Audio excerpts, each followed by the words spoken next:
Alhamdulillahilladzi hadana lihada wa ma kunna linahtadiya laula an hadana Allah. Asyhadu an la ilaha illallah wa asyhadu anna Muhammadan abduhu wa rasuluh sallallahu alaihi wasallam. Assalamualaikum warahmatullahi taala wabarakatuh. Alhamdulillah, dadako na naman tayo sa isang chapter ng Book of Riyadus Salihin. Nasa chapter 3 tayo. Ang chapter 3 ng Book of Riyadus Salihin ay patungkol ito sa fashions. Chapter on fashions. Ito ang panibago nating lesson sa aklat ng Riyadus Salihin na ating aanungkatin ang kanyang batas patungkol sa batas ng pagtitimpi. Ano mayroon kahusayan nito, ang mga resultang masama at mabuti ng mga nagtitimpi at hindi mga nagtitimpi, o nawawalan ng sabar, at iba pa. So, sa unang lesson natin ay magbigay tayo ng introduction patungkol sa sabar or fashions bago natin dakuhan ang mga hadith, no? Okay. So, lexically meaning, ang ibig sabihin nito from lexical meaning ng fashions, ito ay pagpipigil, to restrain, pagpipigil. But in technical meaning, ang kahulugan nito ay controlling oneself. Pigilin natin ang ating mga sarili. Controlling oneself. At ang pag-control natin sa ating mga sarili o pagbibigay ng sabar na nangangahulugan ding pagtitimpi, pagpapasensya, pagtitiis. So, mayroon tatlong bagay patungkol sa sabar na dapat nating kaharapin, na kailangan nating magampanan ang tamang pagpipigil, pagkokontrol sa ating sarili, meaning magkaroon ng sabar, pagtitimpi o pagtitiis. Unang-una, magtitimpi tayo o magkakaroon tayo ng sabar, pagtitiis, pagtsatsaga sa mga anumang ipinag-uutos ng Allah subhanahu wa ta'ala, means magkakaroon tayo ng sabar sa pagsunod sa Allah subhanahu wa ta'ala. Pangalawa, magkaroon tayo ng control sa ating sarili, pagpipigil sa ating mga sarili, magkaroon ng pagtitimpi, pagtsatsaga, pagtitiis mula sa mga pinagbabawal ng Panginoong Allah subhanahu wa ta'ala. That is number 2. Number 1, magkaroon tayo ng pipigil sa sarili o pagtitimpi, pagtitiis sa mga pagsunod sa Allah subhanahu wa ta'ala. Number 2, sabar sa mga pagbabawal ng Allah subhanahu wa ta'ala. And number 3, na magkaroon tayo ng sabar sa mga itinakdang pagsubok ng Allah subhanahu wa ta'ala sa bawat kamusliman o sa bawat tao, hindi lamang sa mga kamusliman. Actually, lahat ng tao ay dumadaan ng pagsubok. Ito man ay mayroong benepisyo o pakinabang sa kanya, bigyan siya ng pagpapala ng Allah subhanahu wa ta'ala, biyaya sa dunya bilang pagsubok kung paano tayo magtitimpi sa mga biyayang ito, o kaya naman minsan ay talagang mga pagsubok na nagbibigay ng hapdi sa ating mga sarili, paano natin kukontrolin sa mga ganito ang ating mga sarili. So ito ang ating ginagampanan sa mundong ito, na magkaroon tayo ng pagtitimpi, pagtitiis, o pagpipigil sa ating mga sarili. Unang-una ay ang pagsunod sa Allah subhanahu wa ta'ala. Pagpipigil na kung saan na sumuway sa Allah subhanahu wa ta'ala, kailangan sumunod, magtiis at magtimpi tayo sa pagsunod sa Allah subhanahu wa ta'ala sa pamamagitan ng anumang kanyang iniuutos sa ating mga obligasyon, mga mabubuting gawa, ay dapat nating sundin ito pagdating sa lahat ng kabutihan. Dapat tayong maging mapagtimpi na sumunod sa Allah subhanahu wa ta'ala. Alam natin, ito ang pinakamabigat. Ang magkaroon tayo ng pagpipigil sa sarili na sumuway sa Allah subhanahu wa ta'ala. Kundi magkaroon tayo ng pagtitimpi, pagtitiis o sabar na sundin lamang ang Allah subhanahu wa ta'ala, at ito ay lubhang mabigat sa ating mga kaluluwa. Ito ang katotohanan. Ang pagsunod sa Allah subhanahu wa ta'ala ay lubhang napakabigat nito sa ating mga kaluluwa. Sapagkat alam natin, ang kaluluwa natin ay kalaban mismo ng mga Muslim. Kaya nararapat lamang itong maituwid sa pamamagitan ng pakikipagdigmaan, pakikipaglaban natin sa ating mga nilikhang masasamang kaluluwa. Sapagkat binanggit ng Allah subhanahu wa ta'ala, inna nafsa laamaratul bisu. Diniinan yan ng Allah subhanahu wa ta'ala sa mga nag-aaral ng grammar, 2 diin, lamul musaklakin, arputawkid, wa nasbin inna. Inna nafsa laamaratul bisu. Katotohanan, walang kaduda-duda, tiyak na ang kaluluwa ay nahihilig sa masama. That's why napakabigat sa ating mga kaluluwa ang pagsunod sa kabutihan sa Allah subhanahu wa ta'ala, dahil ito ay salungat sa kanyang kagustuhan. Ang kagustuhan ng kaluluwa ay mga relaxation, kawalang ginagawa, mga gawaing bagang nagbibigay ng kaligayahang panlilinlang sa isang tao na siya ay makagawa ng mga gawain tulad halimbawa sa panahon natin, no? Marami sa ngayon ang mga libangan na kung saan gustong-gusto ng kaluluwa upang ang isang Muslim ay mailayo siya sa mga pag-aaral, mailayo siya sa tamang oras ng pagsamba o sa mga obligasyon na dapat gawin. Minsan ay nakakaligtahan dahil sa pagsunod nitong masamang kaluluwa. Nitong masamang kaluluwa natin na nahihilig sa masama. That's why, napakahalaga na magkaroon tayong pagtitimpi na kalabanin ang ating nahihilig na kaluluwa sa masama at naguudyok ng gumawa ng walang kwentang bagay upang mapalayo tayo sa ating Panginoon samantala at makagawa ng mga bagay na gawaing mga paglalaro, pag-aaliw, paglilibang, pandaraya sa mundong ito, laro at aliw upang tayo lilangin ng kaluluwa. Gustong-gusto niyang kawalang ginagawan, mga relaxation, mga gawaing na kung saan siyang nabibigyan ng kaligayahan, ngunit hindi nagre-resulta itong kapakinabangan sa tao sa mundong ito at sa kabilang buhay, kundi ang napapala ay laro at aliw at panilinlang sa mundong ito. That's why, sa pamamagitan ng pagsunod natin sa Allah subhanahu wa ta'ala, ay labhang napakabigat sa kaluluwa, ay sumusunod pa rin tayo sa Allah subhanahu wa ta'ala, sanhi ito ng ating pakikipaglaban sa ating masamang kaluluwa. Pinipigilan natin ang ating sarili na sundin siya, kundi sundin ang Allah subhanahu wa ta'ala, at nagagawa lang natin ito sa pamamagitan ng ating mga sabar. Kaya napakahalaga ng sabar. Kung walang sabar, hindi natin kaya bastang mapaglabanan ang kaluluwang masama na ito, na kung saan kapag naguudyok ng isang bagay na kung saan gumawa ng gawaing tulad halimbawa ang kanyang pantasya sa kanyang kalagayan ay ang magkaroon ng kaligayahang laro o aliw at panlilinlang, gusto niyo yung kasamaan tulad ng mag-inom ka ng alak.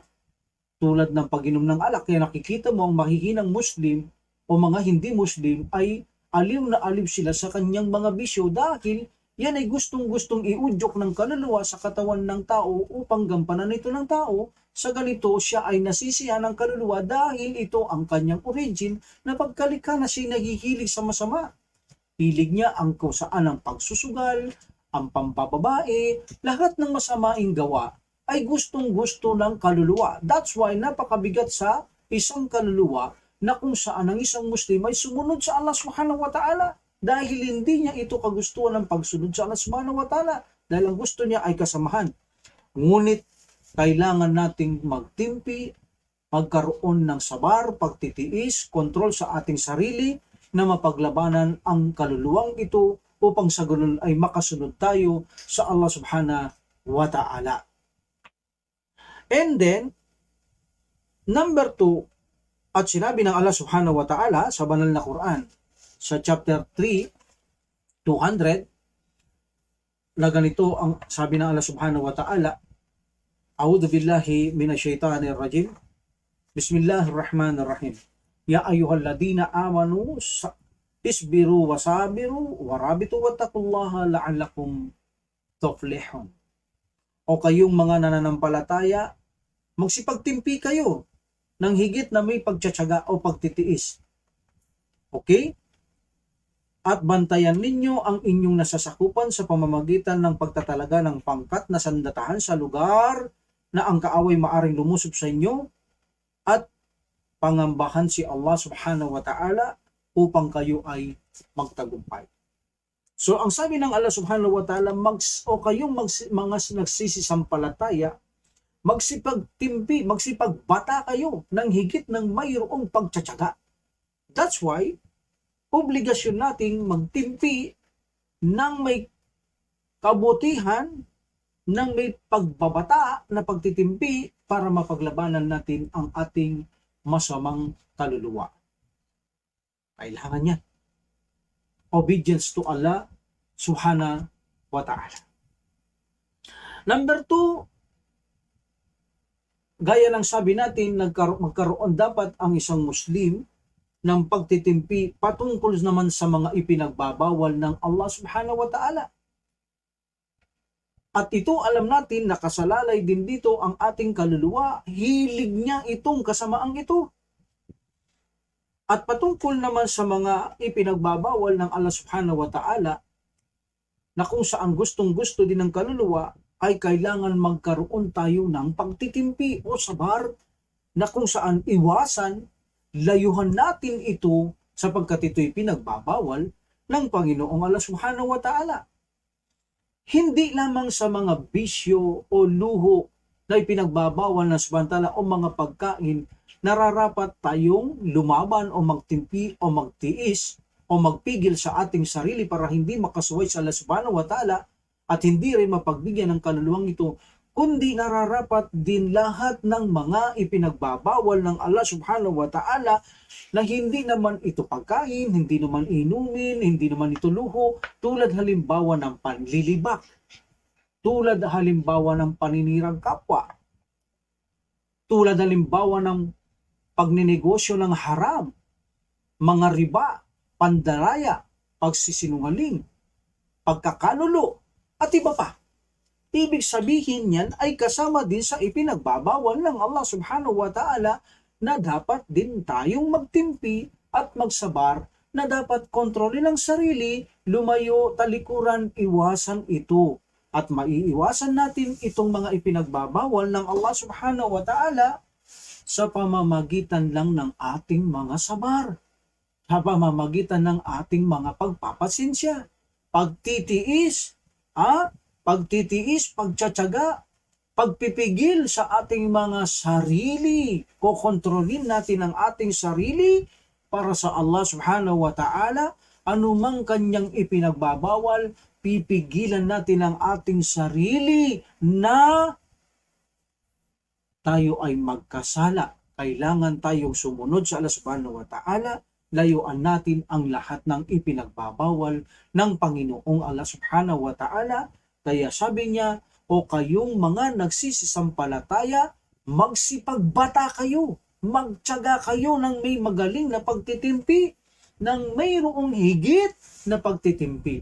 Kailangan natin ang talagang higit na pagtitiyaga, pagtitimpi, pagkakaroon ng malaking pagpapasensya o sabar sa ating sarili, para nang sa ganun ay maiwasan natin ng lahat ng ipinagbabawal ng Panginoon subhanahu wa ta'ala, mula sa pagkain, mula sa inumin, mula sa kanyang mga kautosang pinagbabawal. Dapat ang Muslim ay magkaroon ng sabar na layuhan ang lahat ng mga ito. Number 3, na dapat magkaroon ng sabar ang mga Muslim, magkaroon ng pagpipigil sa kanyang sarili, pagtitimpi, pagpapasensya, pagtsatsaga sa anumang itinakda ng Allah Subhanahu wa Ta'ala sa isang tao patungkol, halimbawa ito man ay makarandam ang tao dito ng mga hapdi, sakit, kirot, mga pagsubok na kung saan dalamhati, mga pagsubok na kung saan ang tao ay mayroong dumadaing, nagagalit, mayroon namang taong nagkokontrol, nagpipigil at nagpapasalamat sa anumang masasamang linikha ng Allah Subhanahu wa Ta'ala na kanyang itinakda sa mundong ito upang subukan lamang ang tao, lalo na ang mga Muslim. Mayroon din namang itinakda ang Allah Subhanahu wa Ta'ala sa mga tao na hindi naman puro pagsubok o hapdi, sakit ng damdamin, kundi binibigyan din sila ng Allah Subhanahu wa Ta'ala ng mga biyaya tulad ng maraming kayamanan, tulad ng maraming halaas, matatabang lupa, mga sasakyan, etc. Mga biyaya. Pero ito ay mga pagsubok lamang ng Allah Subhanahu wa Ta'ala na itinakda upang subukan ng tao kung makapagtitimpi siyang gamitin ito sa landas ng Allah Subhanahu wa Ta'ala. At ang masama ay tanggapin niya na ito ay takda ng Allah Subhanahu wa Ta'ala, magtitimpi siya para dito, para sa Allah Subhanahu wa Ta'ala. Unahin natin yaong bagay nagbibigay ng hapdi na itinakda ng Allah Subhanahu wa Ta'ala upang ang tao ay kanyang sumukan. At ito ay dapat na maging malinaw at magbigay ng kapanatagan sa isang Muslim sa pamamagitan ng mga lesson na ito o seryeng ito ay maunawaan at maintindihan natin ang anumang itinakda ng Allah Subhanahu wa Ta'ala. Ang resulta ay puri namang kabutihan kung nauunawahan lamang ng isang tao, anuman mayroong pagsubok, mabuti masama, ang lahat ng takbo nito kung tayo ay nakakabatid nito ng mga batas nito ay nagiging mabuti ang lahat. Kaya naman mayroon hadith ang Prophet sallallahu alaihi wasallam, sa isang Muslim ang lahat ay mabuti kapag siya biniyayaan ng Subhanahu wa Ta'ala, siya nagiging mapagpasalamat sa Allah. At kapag siya sinusubukan ng Allah Subhanahu wa Ta'ala, siya ay nagiging mapagtimpi at ito ay mabuti sa kanya. That's why mabuti man masama, kapag marunong tayo at alam natin dapat gawin dito, ang resulta lahat ay mabuti. Okay? Halimbawa, sa itinakda ng Allah Subhanahu wa Ta'ala, mayroon talagang likas sa isang tao na ito ay mahapdi sa loob ng kanyang damdamin ang mga pagsubok na kung saan talaga namang dumadating sa tao ang mga ganito sapagkat ito ay itinakda ng Allah Subhanahu wa Ta'ala upang subukan ng isang tao o ang isang Muslim. Okay? So, alhamdulillah, so dito sa mga hapdi na pagsubok, ang tao ay nawawalan ng kapanatagan sa kanyang buhay. Halos nadidismaya, nawawalang gana sa kanyang buhay. So minsan, even na ang pagsubok sa kanya ay patungkol sa mga pamilya niya, komunidad niya, sa kanyang katawan, sa kanyang kayamanan, ang lahat ay nagiging pagsubok sa tao. Kailangan niya ang pagtitimpi sa lahat ng bagay na ito. Okay? So sapagkat alam natin mayroong resulta habang tayo sinusubukan ng Allah Subhanahu wa Ta'ala, pakatandaan natin, apat ang maaring maging kondisyon sa pagsubok ng Allah Subhanahu wa Ta'ala. Either na maraming pasakit na pagsubok, magiging apat ang resulta nito. Napakainam na malaman ng isang Muslim kung ano ang mga ito. Una, kapag tayo sinubukan ng Allah Subhanahu wa Ta'ala, halimbawa lagay natin sa mga hapdi, masasakit na pagsubok. Kapag tayo sinubukan ng Allah Subhanahu wa Ta'ala, ang unang kondisyon sa taong dumarating, ito dapat nating iwasan to, tayong mga Muslim. sila ay labis na nagagalit. Sila ay nasusuklam sa mga ganitong kalamidad, kawalan ng ari-arihan, kawalan ng pamilya, mga mahal sa buhay, pagkagutom, pagkawalan ng mga bunga, at iba pa. Nasusuklam ang tao, siya ay galit na galit sa nangyayari. Ito ang isang maaaring posibilidad na mangyari sa tao kapag ang ganitong pagsubok ay dumarating. Okay? So, iisa-isahin natin to. Pangalawa, mayroon namang tao kapag dumarating ang ganitong mga pagsubok ay nagiging mapagtimpi siya. Nagtitiis siya. Number 3, siya ay nagagalak. Can you imagine? Sinubukan siya ng mga dalamhati, pasakit, ngunit nagagalak siya. Maaaring ito ay dumating sa tao. At maaaring dumating lang ito sa mga taong may knowledge sa bagay ng magantong pagsubok. And number 4, imbis na siya ay mayamot, magalit, masuklam sa nangyayari sa kanyang itinakda ng Allah subhanahu wa ta'ala, ay makikita mo nagiging mapagpasalamat pa ang taong ito. Allahu Akbar. Unahin natin ang unang kondisyon. Yaong mga taong galit na galit sila kapag sinusubukan ng Allah subhanahu wa ta'ala ng hindi magandang bagay na kanyang itinakda. At gaya ng sabi kong lahat ay nagiging maganda basta naunawaan mo ang lahat ng resulta nito ay maganda kung alam mo ito. Ngunit kung hindi mo naintindihan, ito ang malamang na mangyari sa isang tao. Na kapag siya'y sinubukan ng Allah subhanahu wa ta'ala, abay, siya ay muhi-muhi, galit na galit. Siya'y nasusuklam.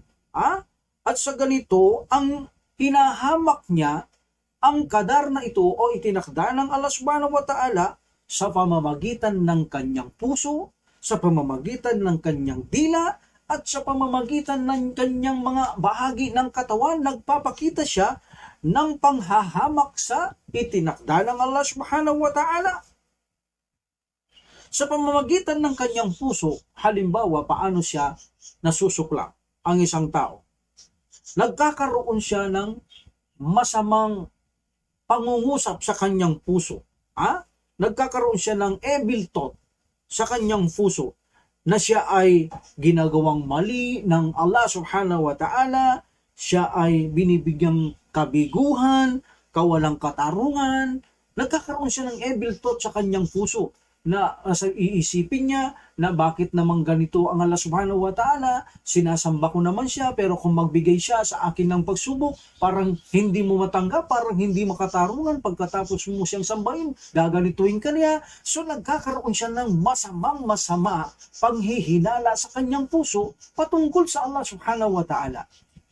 Lalo na sa mga hindi mananampalataya. Of course, itong topic natin ay para ito sa mga mananampalataya. Hindi na ito apply sa mga hindi mananampalataya dahil wala namang silbi sa kanila. Kahit pagtimpian pa nila ang kadar ng Allah subhanahu wa ta'ala, wala silang pakikinabangang gantimpala sa Allah subhanahu wa ta'ala. That's why focus tayo sa ating mga lecture sa mga kamusliman. Okay? So alhamdulillah, so makikita mo rin minsan, hindi maiwasan sa mga Muslim pagkatapos magkaroon ng masasamang paghihinala sa kanilang puso patungkol sa Allah subhanahu wa ta'ala. Minsan ay makikita mo, hindi lang sa kanilang puso, inilalabas nila sa kanilang dila ang pagpapatunay na hindi nila matanggap ang itinakdang masamang bagay na Allah subhanahu wa ta'ala bilang pagsubok sa kanila. Ipinakikita nila sa pamamagitan ng aksyon ng kanilang dila ang labis na pagkabuhi, pagkasuklam sa itinakda ng Allah subhanahu wa ta'ala. Sa pamamagitan ng minsan sinasabi lang, kasawian sa akin. Bakit ako sinusubukan ganito lang samantala? Ibig sabihin, mahina ako, masasawi ako sa ganitong pagsubok. Then, dahil dito ay pakikitahan niya ng mali ang Allah subhanahu wa ta'ala. Iinsultuhin niya ang Allah subhanahu wa ta'ala sa pamamagitan ng kanyang dila. And number 3, sa pamamagitan ng kanyang mga katawan, nakikita natin hindi matanggap ang mga itinakda subhanahu wa ta'ala, sinasaktan nila ang kanilang mga sarili.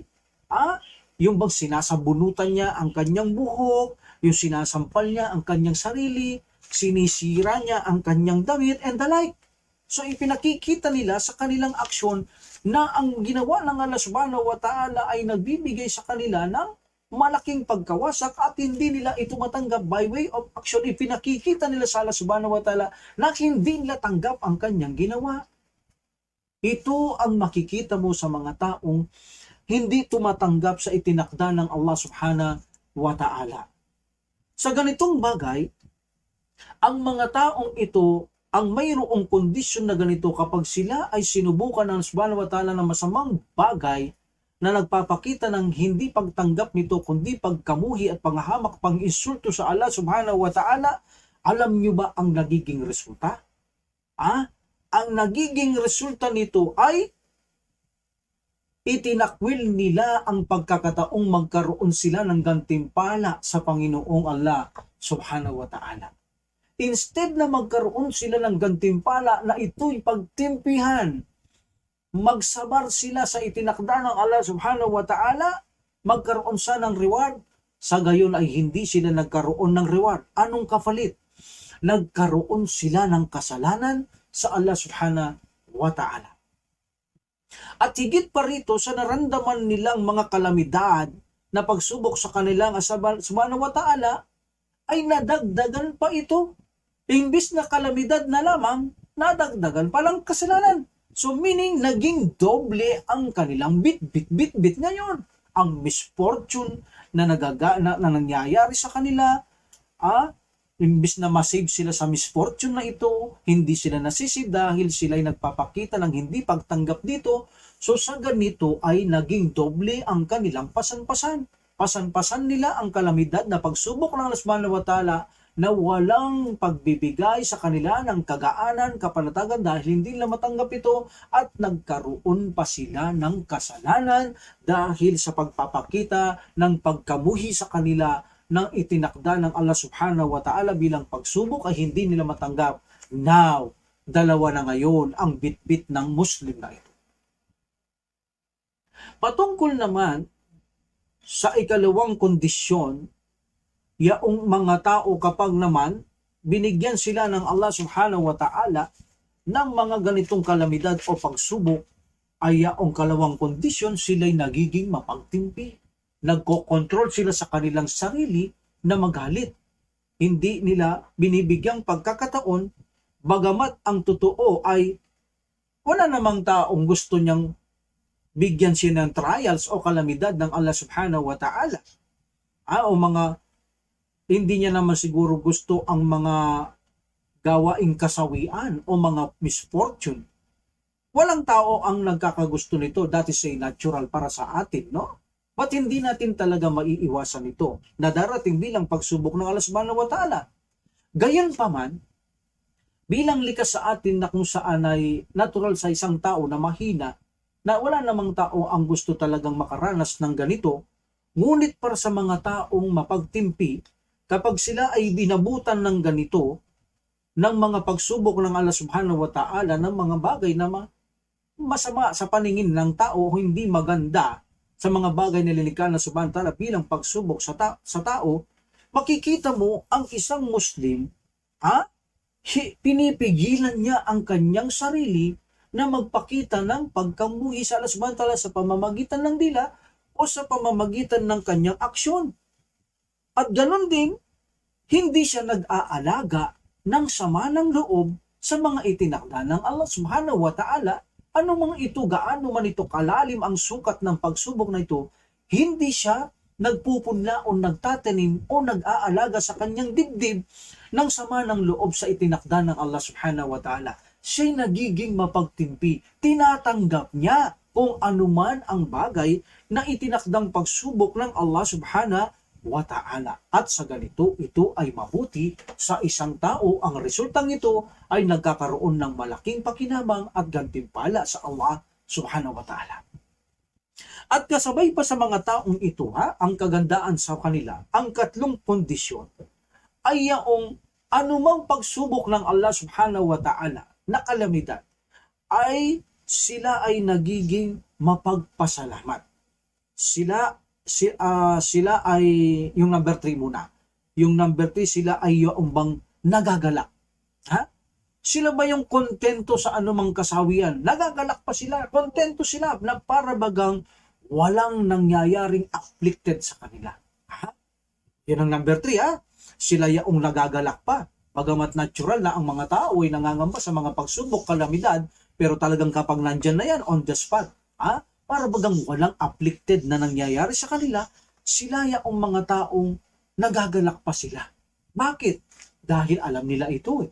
Kapag dumating na ang ganitong pagsubok, ginagawa nilang samantalahin ang pagkakataon na ito na ang ganitong pagsubok ay ma-divert nila sa isang pagkakataong gininto ang pagkakataon. Ito naman talaga ang ginintong pagkakataon na kapag sinubukan ka ng Allah Subhanahu wa Ta'ala ng masamang bagay at magtimpi ka at magalak ka na para bang walang nangyayari, abay gagantimpala ang Allah Subhanahu wa Ta'ala. So ibig sabihin, ito pala ang pagkakataon para nang sa ganun ay umani ng gantimpala at mapalapit sa Subhanahu. Kaya ang sabi natin kanina, ang lahat ng mabuti at masama, ang dulot nito ay kabutihan kung naiintindihan lamang ng tao.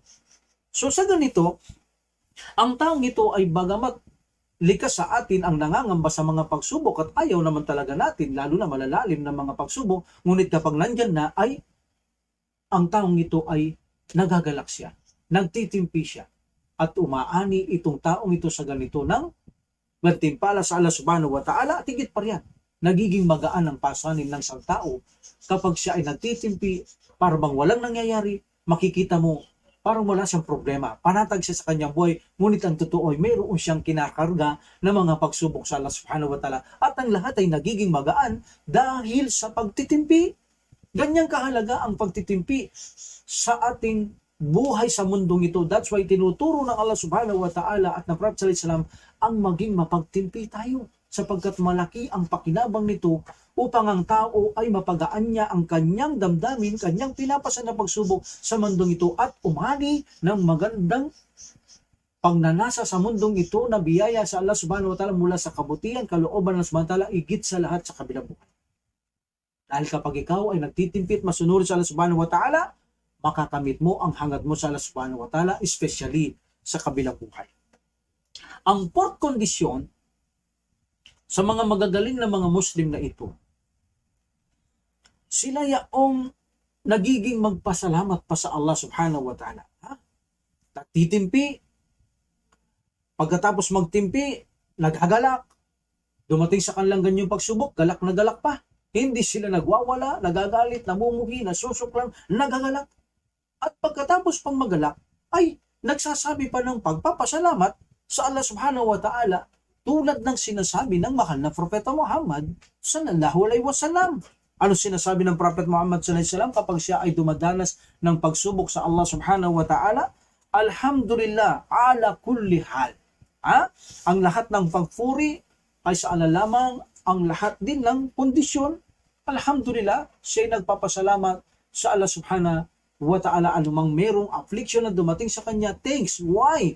Because ito ay nagbibigay ng mabuti, gantimpala sa tao, meaning nakapagbubura ng kasalanan ng tao ang pagkakaroon ng pagsubok sa Subhanahu at ito'y tinatanggap at nagiging mapagpasalamat, matyaga, nagkakaroon ng mabuting reward sa Allah Subhanahu wa Ta'ala, ng malaking gantimpala sa Allah Subhanahu wa Ta'ala.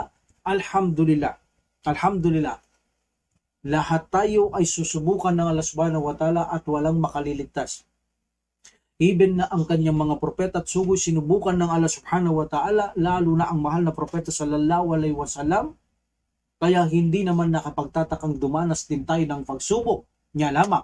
Binigyan tayo ng pattern ng Allah Subhanahu wa Ta'ala at ng kanyang sugo na si Propeta Muhammad sallallahu alaihi wasallam kung paano natin mapaglabanan ang mga pagsubok at maging magaan ito at ikatagumpay natin ang pagsubok at mapalapit sa Allah Subhanahu wa Ta'ala at mapatawad tayo at maibigay ang tagumpay sa kabilang mundo laban sa mga pagsubok ng Allah Subhanahu wa Ta'ala kung paano ito mapagtagumpayan.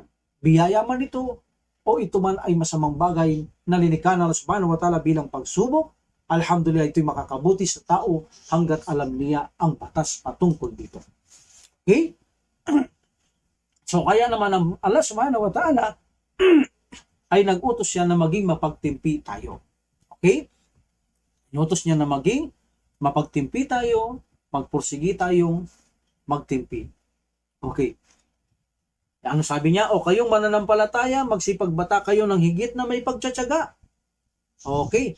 At bantayan ninyo ang inyong nasasakupan sa pamamagitan ng pagtatalaga ng pangkat ng sadatahan ng sa mga lugar na ang mga kaaway maaring lumusob sa inyo. Okay? So napakalaki rin biyaya nito yung pagbabantay na ganyan na binabantayan nyo lugar nyo, pinaprotektahan nyo ang relihiyon nyo laban sa mga hindi mananampalataya o kaaway. Ito ay itinuturing na ribat kung alam lamang natin. Ito'y tinuturing na ribat tulad ng sinabi ng Propeta Muhammad sallallahu alaihi wasallam na ang sino mang magsagawa ng perfection ablution, okay then, pumunta siya ng masjid, okay, naglalakad siya papunta ng masjid, at siya ay nagsala at tinihintay niya ang susunod na sala. Meaning, wala siyang ginagawang masama, na sa kalagayan siya ng wudu, pagkatapos ng sala, hinihintay niya ang sala sa masjid. Dati si ribat, sabi ng Prophet sallallahu alaihi wasallam, dati si ribat. Ganito rin ang pagbabantay ng mga kung saan na binabantayan natin na nabanggit sa Quran ang nasasakupan ng isang Muslim, binabantayan laban sa mga kaaway. This is also ribat. Ang ribat, ito yung kapag namatay ang isang Muslim, ay hindi isasara ang kanyang talaan sa kanyang libingan. Alam natin, kapag ang isang Muslim ay namatay, ang kanyang talaan ay isasara na.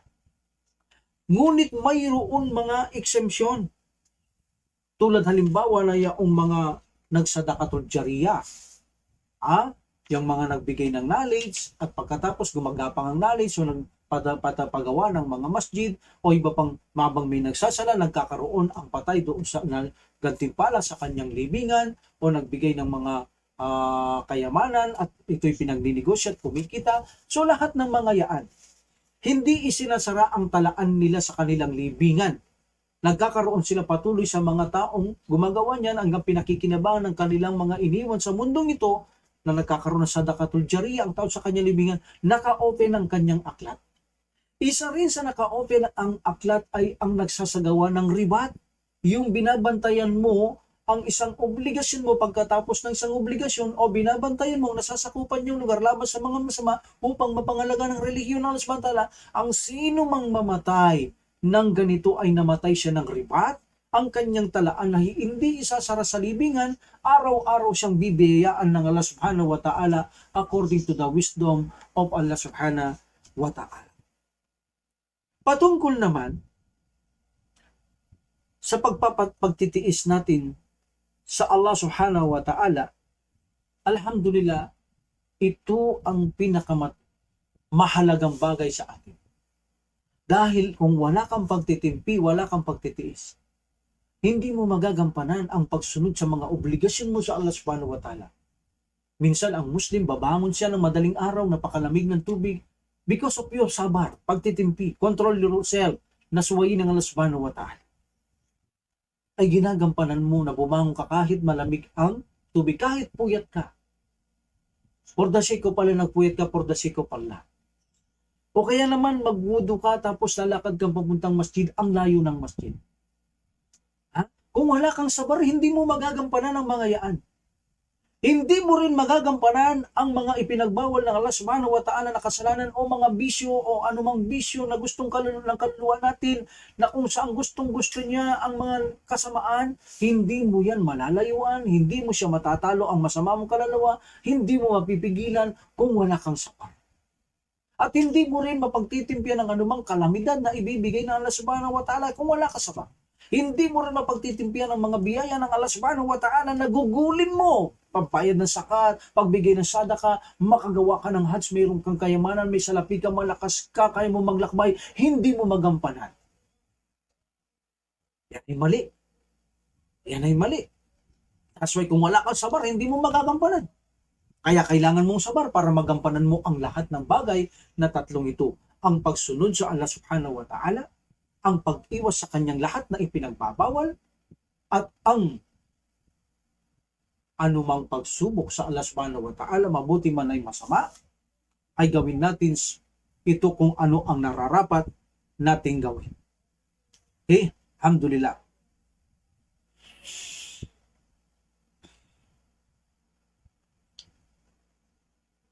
Ganon din,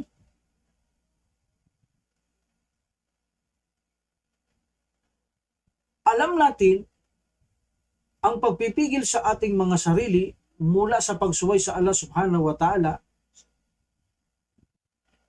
ito ay nagagawa lang natin ng pagsuway dahil sa pag-invite ng ating mga kaluluwang masama. Minsan inuudyuan kaya sasabayan pa yan ni Shaitan. Sa ganitong dahilan ay nakaka-disobedience tayo sa Allah subhanahu wa ta'ala. That's why napakainam ng pagtitimpi. At alam natin, ang pagtitimpi ay yung dumadaan lamang sa ating mga isip o puso. Meaning may bumubulong, may umuudyok. Halimbawa, binubulungan ka ng iyong kaluluwa na gawin mo ang masamang bagay, so kailangan mo magtimpi na labanan siya. O binubulungan ka ng Shaitan na gawin ang ganitong bagay, kailangan mo magtimpi. Pang sa ganun ay maiwasan mo ito, mapaglabanan mo, pagtitimpi. So dito natin na i-apply ang pagtitimpi hanggat mayroong dumadaan sa ating isip at puso mula sa udyok ng kaluluwa ang Shaitan, kailangan mo magtimpi. Sapagkat hindi natin maaring tawagin na tayo ay magtimpi sa bagay na hindi dumaan sa ating isip o ating puso na magawa ang isang bagay na walang dumaan ganun. Paano sasabihin magtimpi ka? Ni hindi dumaan sa isip mo, hindi dumaan sa puso mo, ano sasabihin magtimpi? Ang pagtitimpi ay naa-apply ito kapag ang isang tao ay nakakaisip na gumawa ng isang bagay sa kanyang isip, sa kanyang puso. Kung ito'y salungat sa Allah subhanahu wa ta'ala, magtitimpi ka. Kung ito naman ay pagsunod sa Allah subhanahu wa ta'ala, magtimpi ka na kailangan magtimpi kang gawin mo ito.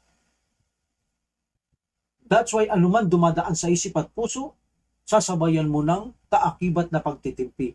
Pagtitimpi sa pagsunod, pagtitimpi sa paglayo, sa pag-iwas, mula sa kasalanang magagawa sa Allah subhanahu wa ta'ala. Anumang binigyang kalamidad ng Allah subhanahu wa ta'ala, magtitimpi ka na hindi ka dadaing magpapakita ng pagkayamot, magpapakita ng kung saan ng masasamang gawain, salita, aksyon sa Allah subhanahu wa ta'ala ni masamang mga hangarin sa ating mga puso o mga hinala o mga haka-haka, hindi dapat gawin ng Muslim. That's why napakahalaga na magkaroon ng pagtitimpi ang isang Muslim.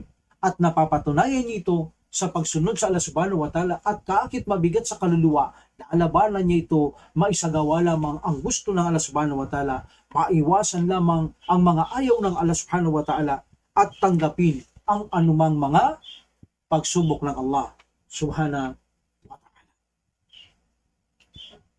That's why mahalaga ang magtimpi kaysa sumusuway tayo sa Allah subhanahu wa ta'ala. Ang pagtitimpi natin ay magkakaroon tayo ng malaking gantimpala sa Allah subhanahu wa ta'ala, samantalang ang mga hindi pagtanggap sa mga pagsubok, sa anumang pagsubok ng Allah subhanahu wa ta'ala ay naglalakip ito sa atin ng pagkakasala tungo sa pagkawasak ng isang tao. That's why ang mga pagsubok na ito ay nagpapakita lamang na dapat ang tao ay maging magaling, mahusay siya. Pagdating sa pagsubok ng Allah subhanahu wa ta'ala, kailangan maipasa niya. At patungkol naman sa sinabi ng Allah subhanahu wa ta'ala sa pagpapatuloy ng aya, na chapter 3 verse 200, Ya ayyuhalladina amanus biru wasabiru, o kayong mga mananampalataya, magsipagbata kayo ng higit na may pagtitimpi o pagtsatsaga. At bantayan ninyo ang inyong mga nasasakupan sa pamamagitan ng pagtatalaga ng pangkat. May magbabantay, umaari, kung matutulog yun, may kapalit na naman, 24/7, may nagbabantay. Upang ang mga kaaway, sakaling lumusob ay alam ito ng mga kamusliman. At pangambahan ninyo si Allah subhanahu wa ta'ala. Meaning, matakot kayo sa Allah subhanahu wa ta'ala. Itong takwa na ito ay sumasaklaw sa lahat ng bagay na ating pinaksa. Ang resulta ng iyong pagtitimpi ay dahil sa takot sa Allah subhanahu wa ta'ala. Ang resulta ng iyong pagiging masunurin ay dahil sa Allah subhanahu wa ta'ala. Ang pag-iwas mo sa pagbinagbabawal ng subhanahu wa ta'ala, dahil yan sa Allah subhanahu wa ta'ala, dahil sa iyong takot sa Kanya, na maparusaan ka ng Allah subhanahu wa ta'ala sa mundong ito at sa kabilang buhay. That's why nagiging masunurin ka dahil takot na takot ka sa kaparusaan ng Allah subhanahu wa ta'ala. sumusunod ka at umiiwas sa pagbabawal at tinatanggap anumang takda, mabuti man at masama, ginagampanan nito ayon sa makakabuti sa isang tao. So sa ganitong dahilan, ang tao ay nagiging mapagtimpi, binabantayan ang kanyang mga obligasyon, iniiwasan ng masama, tinatanggap ang kadar. Ito ay dahil sa takot sa Allah subhanahu wa ta'ala. Anong sabi ng Allah subhanahu wa ta'ala? La'allakum tuflihun, upang kayo ay magtagumpay. So meaning, ang pagtitimpi, kasabay ng pagkakaroon ng takot sa Allah subhanahu wa ta'ala, pagbabantay ng ating mga obligasyon, paglayo sa bawat masama, at pagtanggap sa anumang itinakda, ay nagbibigay ng tagumpay sa tao. Kapag sinabing tagumpay, tagumpay sa mundong ito, at tagumpay sa kabilang buhay. So inshallah, pagpapatuloy natin sa susunod ang ating lesson.